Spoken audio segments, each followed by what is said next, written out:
네, 안녕하십니까. 더불어민주당 국민소통위원회 4월 16일 수요일 민주파출소 제보 및 주요 대응 현황 브리핑하겠습니다. 함께하신 양문석 허위조작정보감시단장님 소개해드립니다.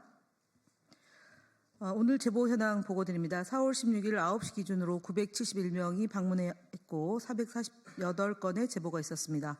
매체별로는 네이버 35.85%로 가장 높은 수치를 기록하고 있으며 그 뒤로 SNS 28.71%, 유튜브 13.26%, 커뮤니티 8.34%, 틱톡 1.47%의 순으로 제보되고 있습니다. 주요 제보 내용을 말씀드리겠습니다. 오늘 오전 허위조작정보감시단은 긴급 기자회견을 통해서 나경원 국민의힘 국회의원의 허위사실 공표 및 명예훼손 혐의에 대한 입장을 밝혔습니다. 감시단은 이번 사안을 단순한 개인 차원의 문제를 넘어선 선거 국면에서 중대한 문제로 인식하고 있습니다. 최근 대선이 본격화됨에 따라 더불어민주당 후보자들을 향한 악의적 비방이 넘쳐나고 허위 조작 정보 제보가 급속히 증가하고 있습니다. 그동안 민주당 정치인들을 향한 터무니없는 허위 주장과 악의적인 이미지 조작 시도는 지속되어 왔습니다. 대선 국면을 맞아 특정 후보자들을 집중적으로 겨냥하는 방식으로 전개되고 있다고 분석합니다.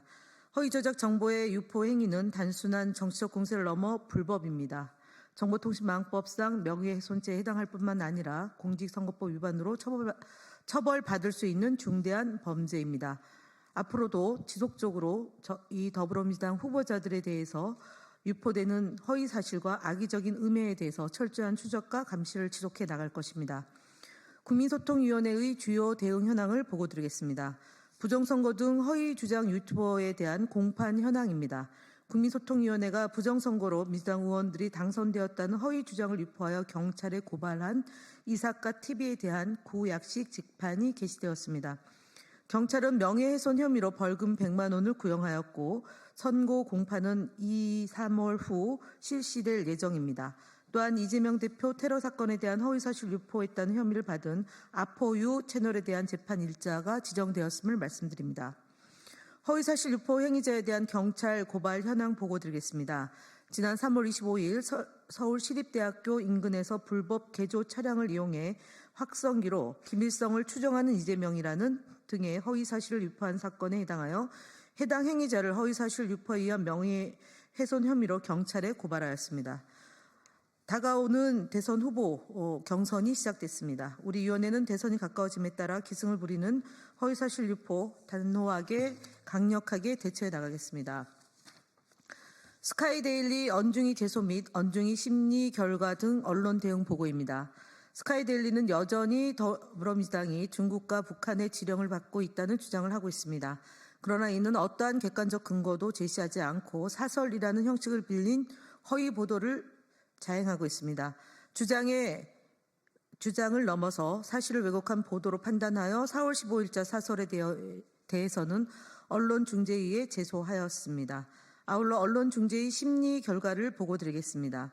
3월 15일자 데일리안 암살 제보 이재명 자맹 돌입 민주당 의원들만 광장 방패로 기사에 대해서는 더불어민주당 측 반론 보도를 게재하기로 합의하였고 4월 1일자 아시아투데이 야 노골적 압박에 윤 선거 앞당겼다 기사에 대해서는 노골적 압박에라는 표현을 공세에 수정하기로 합의하였습니다. 채널A 돌직구쇼 편향성 방송에 대한 보고입니다. 4월 14일 채널A 돌직구쇼에서는 한 출연자가 한덕수 권한대행 출마설에 대한 논평을 하면서 민주당이 나라를 흔들었기 때문에 한덕수 출마설이 나왔다는 억측으로 한덕수 출마론과 전혀 상관없는 민주당과 엮은 허위사실을 언급하였습니다. 진행자 또한 반론의 시간을 보장하지 않고 다른 주제로 넘어가는 편향된 모습으로 진행했습니다. 이는 방송심의에 관한 규정 제9조 1항, 제10조 2항, 제14조를 위반한 것으로 방송통신심의위원회에 신고 접수하였습니다. 다음으로 드럼통 타이거 등 유튜브 대응 현황 보고입니다. AI 음성 생성 기술을 이용해 더불어민주당과 우리 당 대선 후보들을 폄훼하고 조롱하는 컨텐츠를 제작 유포하고 있는 유튜브 채널 어준이 떠준이와 드럼통 타이거에 대한 내용을 구글 측에 커뮤니티 가이드라인 위반으로 신고하였고 법적 대응도 검토 중입니다. 다음으로 거짓말 시리즈는 양문석 의원님께서 말씀하시겠습니다. 예, 국민의힘 거짓말 시리즈 88번째입니다. 범죄 속을 조선일보 출신 국민의힘 신동욱 수석 대변인은 4월 15일 논평을 통해 이재명 추대 이벤트로 전락한 민주당 경선, 일극체제가 공고화된 민주당의 민낯이라고 거짓말을 했습니다. 신동욱 수석 대변인의 논평은 전형적인 내로남불식 거짓말입니다. 조선일보의 TV조선에서 상습적으로 하던 거짓말을 정치판에 와서도 똑같은 행태를 되풀이하고 있습니다. 민주당은 지난 몇 년간 지속적으로 당헌 주권을 강화해 왔고 그에 맞춰 지난해 제1차 전국 당헌대회를 개최하기도 했습니다. 이번 경선 규칙 역시 당헌 중심 정당을 지향한다는 기본 원칙하에 제정된 것입니다. 국민의힘 또한 2차 컷오프와 본 경선의 당심을 50% 반영하고 1차 컷오프 여론조사에도 비지지층의 역선택을 방지하는 조항을 넣어두었습니다. 특히 더불어민주당의 경선 규칙이 포함된 특별당규는 중앙위원 590명 중 510명이 참여하여 96.56% 찬성으로 중앙위원회를 통과하였고 13일과 14일 양일간 진행된 당헌 투표에서도 권리당은 114만 명 중에 38만 9,033명, 즉 34.1%가 참여해서 96.64%로 압도적인 찬성을 이끌어냈습니다. 민주당의 경선 규칙은 당헌 주권 시대의 당심 반영 비율과 국민 참여 여론조사 비율을 조합하여 윤석열 탄핵 이후 실시되는 조기 대선 대응에 최적화된 경선 규칙입니다. 치열한 논의 끝에 도출한 민주당의 경선 규칙을 폄훼하는 범죄 속을 조선일보사 출신 신동욱 대변인의 논평은 평소대로 명백한 또 하나의 거짓말입니다. 국민의힘 거짓말 시리즈 89번째입니다. 파면 이후에도 제명되지 않고 국힘 1호 당원으로 남아 개선 장군 행세를 하고 있는 윤석열의 거짓말입니다. 4월 14일 서울중앙지법에서 열린 내란 혐의 제1차 공판기일에서 윤석열은 몇 시간 만에 비폭력적으로 국회 해제 요구를 수용했다. 평화적 대국민 메시지 계엄이었다고 주장을 이어갔습니다. 이는 탄핵을 인용한 헌재의 판단과 정면으로 배치되는 명백한 거짓말입니다. 헌법재판소는 윤석열의 파면을 선고하며 국회 권한 행사 방해 등 정치적 목적으로 병력을 투입한 군인과 일반 시민을 대치하게 하였다고 윤석열의 반헌법적 불법적 행위를 지적하였고 비상계엄 해제 요구안이 신속하게 가결된 것은 시민의 저항과 군인의 소극적 대응 덕분이었다고 밝힌 바 있습니다. 국군을 내란 등 폭력 행위를 위해 동원하였고 시민의 저항으로 계엄이 해제되었음에도 뻔뻔스럽게 거짓말을 이어가고 있습니다.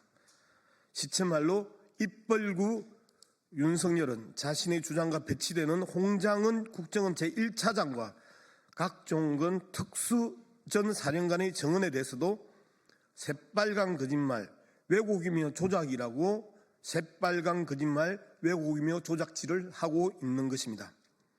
하지만 이들의 정언에 대해 윤석열의 반박 역시 헌재에 의해서 모두 거짓으로 밝혀진 사항입니다. 내란 현행범 윤석열의 주장은 손바닥으로 하늘을 가리려는 입벌구의 발악입니다. 국민의힘 대선 주자 거짓말 시리즈 7번째입니다. 나경원 국민의힘 의원이 본인의 인스타그램 SNS를 통해 드럼통 정치에 많은 국민들이 공포에 떨고 있습니다 라고 주장하며 본인이 드럼통 안에 들어가 있는 사진을 업로드하였습니다. 나경원 의원의 해당 일가 사진은 민주당과 민주당 후보를 악마화하기 위한 정말 치졸한 시도입니다. 드럼통은 2014년 개봉된 신세계 등 영화에서 조폭들이 드럼통에 사람을 넣고 협박하거나 암살하는 장면에서 차용한 언어입니다. 이런 질 나쁜 언어까지 정치에 붙이고 스스로 드럼통 안에 들어가는 쇼까지 펼치며 국민들을 겁에 질리게 하고 싶은 모양입니다. 일반적인 관종들의 특징입니다. 드럼통 정치라는 언어는 실제하지 않기에 국민이 이에 공포에 질릴 수도 없다는 점에서 나경원 의원의 간종 같은 주장과 표현은 정말 명백한 거짓말입니다. 그렇기 때문에 나경원 의원 스스로도 드럼통 정치가 뚜렷하게 무엇인지 밝히지 못하고 있는 것입니다. 국민 보기 부끄러운 나경원식 정치를 이제는 우리 국민이 멈추셔야 합니다. 국민의힘 대선 주자 거짓말 시리즈 8번째입니다. 대선 주자 거짓말 시리즈 8번째 주인공 또한 나경원입니다. 나경원 의원은 김경수 전 지사의 연방제 수준의 자치분권 실현 공약에 대하여 북한 김일성이 주장했던 고려 연방제와 맥을 같이 하는 주장이라고 발언합니다. 지역 소멸을 방지하고자 하는 측면에서 발표한 지방분권 공약에 북한이 남북 통일을 위해 제시한 통일 방안을 거론한 것은 터무니없는 말입니다. 연방제 수준의 자치분권 필요성은 한나라당 이후 보수 진영에서도 지속적으로 제기된 공약입니다. 유해창 총재 역시 17대 대선에서 강소국 연방제를 공약했고 윤석열 정부의 대통령 직속 우동기 지방시대위원장 역시 대경통합은 윤석열 정부가 추구하는 연방제에 준하는 과감한 지방분권이라고 상찬한 바 있습니다. 박형준 부산시장 및 이철우 경북지사도 연방제에 준하는 지방분권을 주장했습니다. 연방제라는 단어만 놓으면 머릿속에 떠오르는 것은 북한의 고려 연방제밖에 없는 무식한 지적 수준을 보였습니다. 미국도 연방제입니다.